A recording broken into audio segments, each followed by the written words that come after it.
যাদের প্রস্রাবের রাস্তায় পাথর বা মূত্রথলিতে পাথর বা প্রস্রাব জ্বালা যন্ত্রণা, দুই নালা প্রস্রাব, কিটকিট কামড় বা ঘন ঘন প্রস্রাব হয় বা প্রস্রাব আটকে আটকে আসে,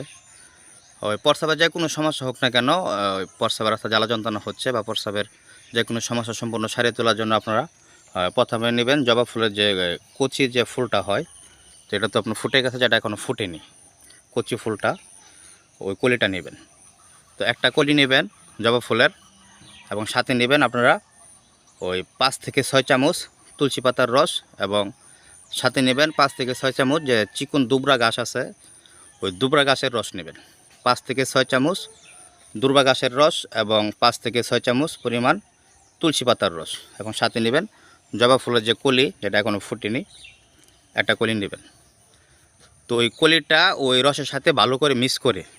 সকালে খালি পেটে সেবন করবেন। তো এইভাবে আপনারা যদি 20 থেকে 25 দিন সেবন করতে পারেন, তো প্রস্রাবের রাস্তায় পাথর বা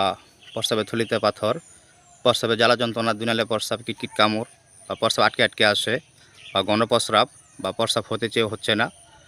তো এই সমস্যাগুলো সম্পূর্ণ আল্লাহর রহমতে সমাধান হয়ে যাবে। প্রস্রাবের যে কোনো সমস্যা, প্রস্রাবের রাস্তায় যে কোনো সমস্যা থাকুক না কেন, এটা সম্পূর্ণ ক্লিয়ার হয়ে যাবে আল্লাহর রহমতে।